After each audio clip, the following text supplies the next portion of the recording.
morning, students. After some days, I will again explain the process of asexual reproduction in the organism.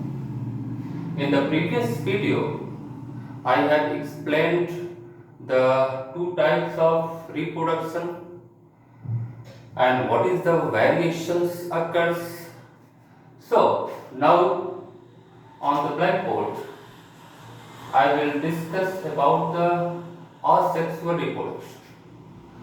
Asexual reproduction is always uniparent.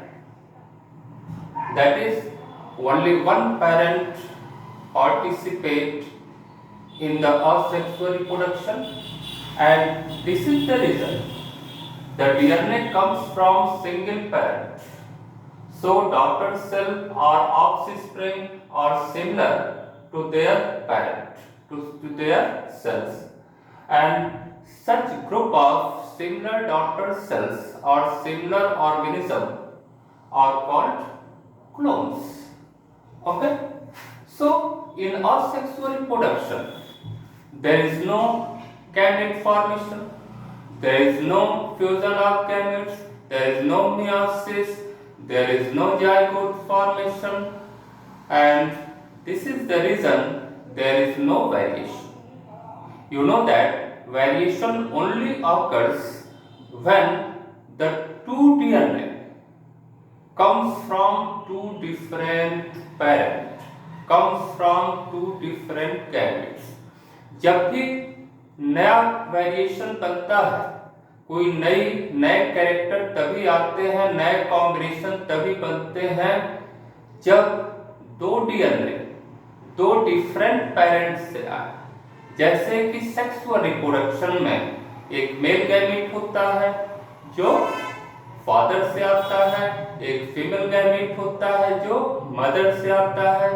तो इन दोनों different gametes में different DNA होता है, and at the time of meiosis the genes of the two DNA are intermingled with each other, आपस में exchange करते हैं, जिसके वजह से नए कॉम्बिनेशन बनते हैं, नए कैरेक्टर बनते हैं, नए वेरिएशंस आते हैं।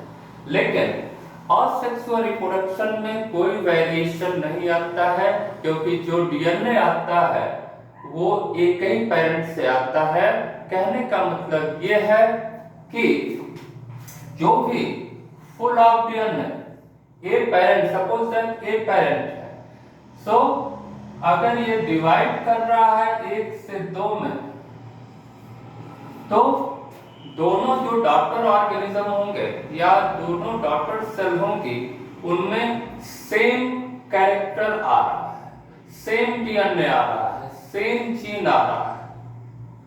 तो इस तरह से असेक्सुअल रिप्रोडक्शन में उत्पन्न जितनी भी संतानें होती हैं, जितनी भी सेल्स होते हैं, वो सब अपने पेरेंट के समान होते हैं, और ऐसे जीवों को कहते हैं क्लोन कहा जाता है।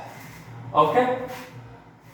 Now let us look on the blackboard the methods of the asexual reproduction. There are many methods of asexual reproduction by which the organisms reproduce and make their own offspring and maintain their species. Asexual reproduction mainly occurs in lower plants and lower animals. Okay?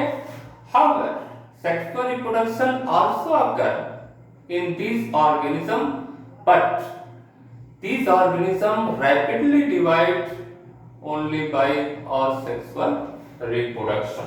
So methods of asexual reproduction में हम लोग सबसे पहले पढ़ेंगे fission.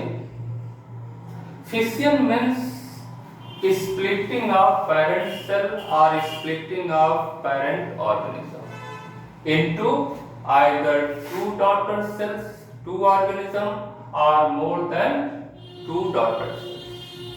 Okay? Fission का मतलब होता है टूटना।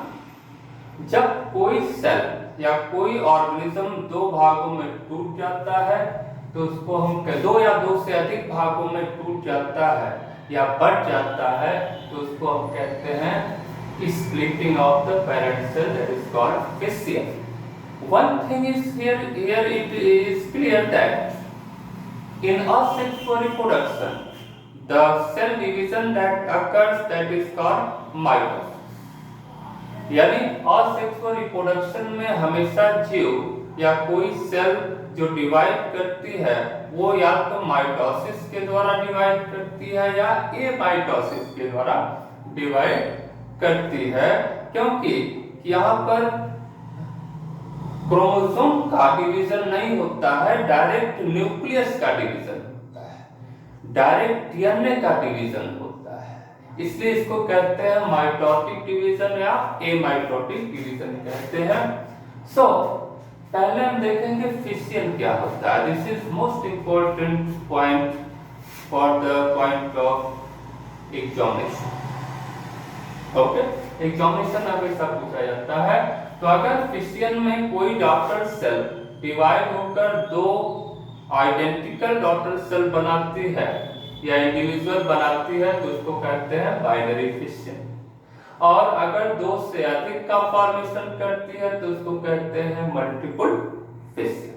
Okay, so in binary fission mostly occur in bacteria and most of the protozoans.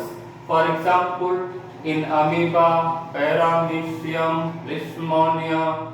Okay, in all these organisms binary fission occurs. Here is the example, that is the parent amoeba. This is the nucleus, this is the cytoplasm. So in binary fission or multiple fission, firstly nucleus divides, the body elongates and the nucleus also elongates and a constriction occur, एक group एक खांच बनती है, बीच में गड्ढा बनता है और यहीं से न्यूक्लियस दो भागों में ब्रेक कर जाता है। तो पहले न्यूक्लियर डिवीजन होता है, फिर उसके बाद साइटोप्लाज्म का डिवीजन होता है, और इस तरह से ये अमीबा पेरेंट सेल दो आइडेंटिकल डॉटर सेल में डिवाइड हो जाती है। बाइनरी फिशियन ट्रांसवर्स भी हो सकता है, लॉन्जिट्यूडनल भी हो सकता है, ऑब्लिक यानी तिर्यक भी हो सकता है और इर्रेगुलर भी हो सकता है। तो अलग अलग ऑर्गेनिज्म में अलग अलग तरीके से बाइनरी फिशियन होता है। But second is a multiple fission. Multiple माने many, splitting of parent organism into many identical organism or many identical cells or many identical individuals. Multiple fission, the best example of multiple fission is the plasmodium. You know that plasmodium is a protozoan that is called malarial parasite, and malarial parasite causes malaria in human being, and the life cycle of plasmodium occurs in two hosts. You know that human being in which asexual cycle चलती है man में, और इसकी sexual cycle जो चलती है वो मादा मच्छर यानी फीमेल एनाफिलिस में चलती है। आप जानते हैं कि किसी इन्फेक्टेड मादा एनाफिलिस के काटने से मच्छर मलेरिया जो है होता है। सो जब लीवर में साइटोगोनी एक प्रोसेस होती है तो वहां पर जो प्लाज्मोडियम होता है वो मल्टीपल फिशियन करता है, and a large number of daughter individual are produced which circulate, which damage the liver and after then circulate into the body and cause malaria. Okay, so Plasmodium में क्या होता है, मल्टीपल फिशियन में क्या होता है कि सबसे पहले न्यूक्लियस कई बार डिवाइड करता है, कई बार स्प्लिट करता है, और फिर उसके बाद क्या होता है कि न्यूक्लियस के चारों ओर साइटोप्लाज्म गैदर हो जाता है, थोड़ा थोड़ा साइटोप्लाज्म, और उसके बाहर एक मेम्ब्रेन बन जाती है। इस तरह से मेम्ब्रेन बन जाती है और इस तरह से तमाम जो है डॉटर प्लाज्मोडियम या डॉटर सेल का फॉर्मेशन होता है। सो इस तरह से बाइनरी फिशन और मल्टीपल फिशन होता है। और बाइनरी फिशन और मल्टीपल फिशन में अंतर क्या है ये आपको पूछा जाता है। तो बाइनरी फिशन में आप देख रहे हैं कि only two individuals are formed from the parents and these two individuals are always identical to their parents, समान होने चाहिए, तभी तो आप कहते हैं कि क्लोन होते हैं। तो बाइनरी फिशन में केवल दो इंडिविजुअल बनते हैं, मल्टीपल फिशन में दो से अधिक डॉटर सेल या ऑर्गेनिज्म बनते हैं। Binary fission rapidly occurs in favorable condition. You know that what is the favorable condition? The favorable condition are those condition, environmental condition having more amount of food are available for the organism.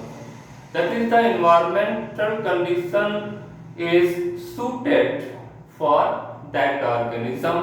यानी environmental condition अगर उपयुक्त होती है organism के reproduction के लिए तो organism तेजी से रिप्रोड्यूस करता है, तो इसको कहते हैं favourable condition. Okay, but multiple fission दोनों में होता है, फेवरेबल कंडीशन में भी और अनफेवरेबल कंडीशन में होता है। बेसिकली अनफेवरेबल कंडीशन में ही होता है मल्टीपल फिशन। तीसरा important point, nucleus divides only once. Nucleus केवल एक बार डिवाइड करता है और दो डॉटर न्यूक्लियस बना लेता है, लेकिन मल्टीपल फिशन में न्यूक्लियस जो है कई बार डिवाइड करता है। पहले क्या करता है? कई बार डिवाइड करता है। चौथा इंपॉर्टेंट चीज, cytoplasm divide after nuclear division. जब न्यूक्लियस डिवाइड कर जाता है तभी साइटोप्लाज्म जो है डिवाइड करता है, लेकिन मल्टीपल फिशन में क्या होता है कि cytoplasm does not divide after each nuclear division। यानी साइटोप्लाज्म यानी जितनी बार न्यूक्लियर डिवीजन होता है उतनी बार साइटोप्लाज्म तुरंत नहीं डिवाइड करता। पहले न्यूक्लियर डिवीजन हो जाएगा, जितने न्यूक्लियाई बनेंगे, फिर साइटोप्लाज्म टुकड़ों में डिवाइड कर जाता है इस तरह से और न्यूक्लियस के चारों ओर गैदर होने लगता है। तो मल्टीपल फिशन में साइटोप्लाज्म न्यूक्लियर डिवीजन के साथ नहीं डिवाइड होता बल्कि न्यूक्लियर डिवीजन के बाद जो है डिवाइड होता है। और पांचवा पॉइंट ये है कि बाइनरी फिशन में पेरेंट सेल में कोई भी साइटोप्लाज्म थोड़ा भी अवशेष नहीं रहता है। There is no residual of cytoplasm in the parent cell during binary fission. क्यों? क्योंकि पूरा साइटोप्लाज्म ही डिवाइड कर जा रहा है, इसमें दो सेल में चला जा रहा है, ठीक है। लेकिन मल्टीपल फिशन में क्या होता है कि साइटोप्लाज्म का कुछ अवशेष, कुछ रेजिड्यू रह जाता है किसमें? पेरेंट सेल में। So this is the about the fission, that is the binary fission and multiple fission, and it is very important for examination point of view. Okay, thank you.